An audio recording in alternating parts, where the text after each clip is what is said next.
It's the most read story in Washington Post history. Shakira used it to ask people to stay home and governments to act. Let's urge our leaders to implement 15 days of extreme social distancing, close schools and public places with their social gatherings to flatten that curve and to prevent further spread. The former president of the United States tweeted it. I saw Nicolas Maduro, the Venezuelan strongman leader, sharing it on state TV. Graphics reporter Harry Stevens created the simulation to show how diseases spread exponentially and how everyone plays a part.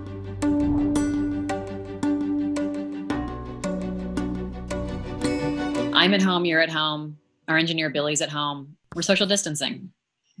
Yeah, that's right. Harry tells his story using dots. Even I didn't really get it until I saw the dots moving on my computer screen. Instead of trying to simulate COVID-19 in the real world with all of its complexities and complications, we chose to make a fake disease called simulitis. And simulitis is pretty simple.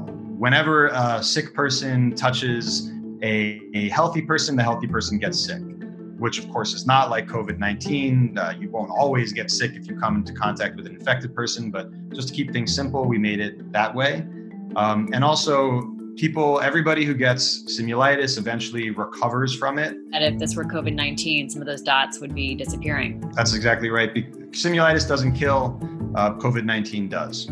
So the first one starts out with 200 dots, all moving at the same speed. And you can see that just from moving around randomly and interacting randomly, that the disease spreads very, very quickly through the whole community. And that even when it starts with one person, that the first person ends up infecting people all the way on the other side of the town. The second simulation, a forced quarantine. At first, it looks good for the lucky dots outside the quarantine zone. And then what happens is that wall starts to open up slowly. So when that wall opens up, what that represents is the difficulty of enforcing one of these types of quarantines. The logistical challenges of enforcing that kind of quarantine are varied and extreme.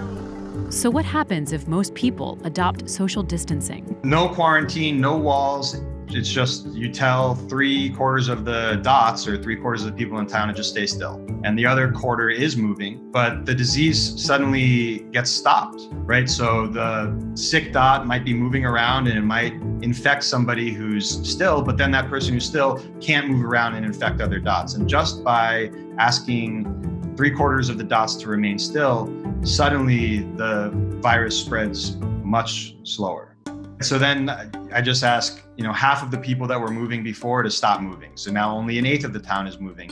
And that's just to show that with more social distancing, it makes it much harder for the disease to spread. So the metaphor there is that if our leaders and authorities can remove the opportunities for people to gather in public places by, for example, stopping sporting events or concerts, then it'll remove the likelihood that people will interact with each other. Just that simple representation of how networks work helped me to understand how slowing things down can really reduce the rate of transmission. Harry was in graduate school when he discovered using graphics and data and simulations. Before that, he focused on words.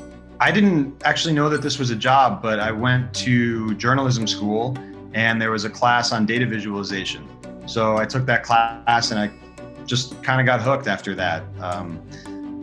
Seeing how you could communicate so much information in such exciting and fun ways in graphics just really captivated me. And now his article has been translated and read all over the world. A lot of people are feeling understandably very anxious right now, and also like they have no control over what's happening in the world. And one of the things that I've heard from readers is that seeing these simulations kind of gives them hope and also a sense of control.